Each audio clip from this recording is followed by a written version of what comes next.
दोस्तों, मनुष्य का जीवन में ऐसा भी होता है, सब कुछ रहते हुए भी नाखुश रहते हैं।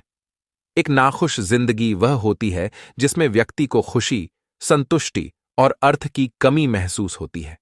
यह एक ऐसी जिंदगी हो सकती है जिसमें व्यक्ति अपने लक्ष्यों और सपनों को प्राप्त करने में असफल हो रहा हो, या जिसमें वह अपने रिश्तों में संघर्ष कर रहा हो। नकारात्मक सोच एक व्यक्ति को खुशी और संतुष्टि प्राप्त करने से रोक सकती है। जब कोई व्यक्ति हमेशा नकारात्मक चीजों पर ध्यान केंद्रित करता है, तो वह सकारात्मक चीजों को देखने में असमर्थ हो जाता है और जीवन में हमेशा नाखुश रहने लगता है। दोस्तों, गौतम बुद्ध की एक कहानी के माध्यम से जानेंगे कि अपने जीवन में खुशियां कैसे लाएंगे। एक बार भगवान बुद्ध के पास एक आदमी आता है। आदमी के चेहरे पर उदासी साफ साफ नजर आ रही थी। बुद्ध ने उसको देखते ही उससे पूछा, बताओ, तुम्हारे दुख का कारण क्या है? वह आदमी बुद्ध के आगे हाथ जोड़कर कहता है, महात्मा जी, मैं अपने जीवन से बिल्कुल निराश हो चुका हूं। मेरे जीवन में कोई भी खुशी है ही नहीं। जो सोचता हूं वह कभी होता ही नहीं।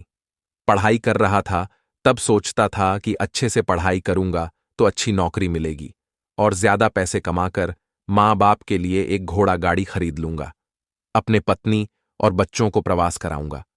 लेकिन अच्छे से पढ़ लिख कर भी नौकरी मिली तो सही, लेकिन इतने पैसे नहीं मिलते जिनसे यह सारी इच्छाएं पूरी कर सकूं। जैसे तैसे सिर्फ खाने पीने का इंतजाम हो पाता है। काम पर जाना और घर आना, बस यही मेरी जिंदगी बन चुकी है। आदमी की बातें सुनकर बुद्ध उसको पास के एक बगीचे के नजदीक लेकर गए। बुद्ध ने उस आदमी से कहा कि मैं तुम्हारी सारी समस्याओं का हल बता दूंगा, लेकिन उसके लिए तुम्हें मेरा एक बात मानना होगा। आदमी ने कहा, मैं आपका हर बात मानूंगा। तथागत उसे एक पास के फूलों के बगीचे के पास लेकर गए। बुद्ध ने आदमी से कहा कि तुम इस बगीचे में जाओ और तुम्हें जो सबसे सुंदर फूल नजर आए उसे मेरे लिए तोड़ कर ले आओ।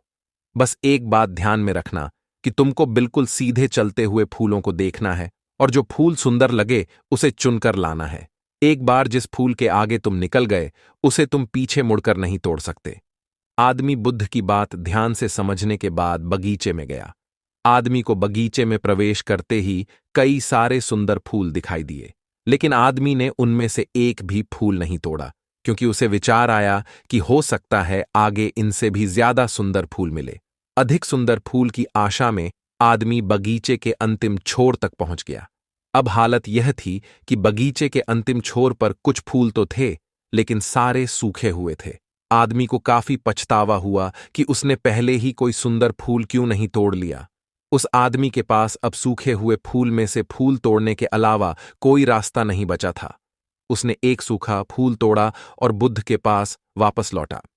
बुद्ध ने सूखे हुए फूल को देखकर उस आदमी से पूछा, बगीचे में इतने सारे सुंदर फूलों में फिर तुम यह सूखा हुआ फूल क्यों तोड़कर लाए?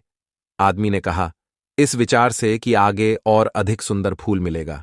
मैंने सभी सुंदर फूलों को पीछे छोड़ दिया, इसलिए मुझे अंत में यह सूखा हुआ फूल तोड़कर लाना पड़ा। महात्मा बुद्ध ने कहा कि यही समस्या तुम्हारी भी है।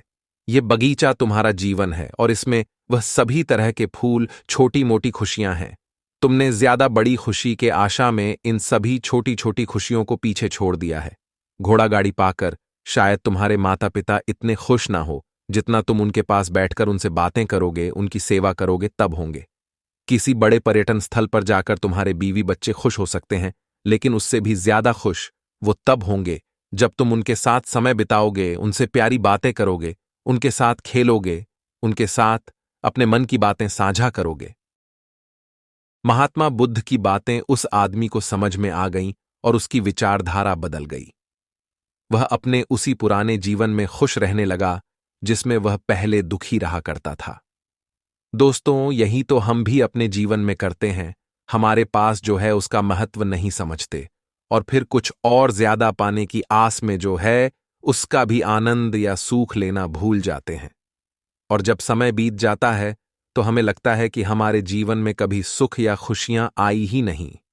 दोस्तों, इस कहानी से हमें यह सीख मिलती है कि खुशी एक आंतरिक स्थिति है। इसे बाहरी चीजों से प्राप्त नहीं किया जा सकता। हम अपने विचारों और भावनाओं के लिए जिम्मेदार हैं। हम अपने जीवन में खुशी या दुख का कारण बनते हैं। हम अपने जीवन को बेहतर बनाने के लिए प्रयास कर सकते हैं। हम अपने विचारों और भावनाओं को बदलकर अपने जीवन को बेहतर बना सकते हैं। खुशी एक यात्रा है, एक गंतव्य नहीं। हम अपने जीवन में खुशी को बढ़ावा देने के लिए लगातार प्रयास करना चाहिए।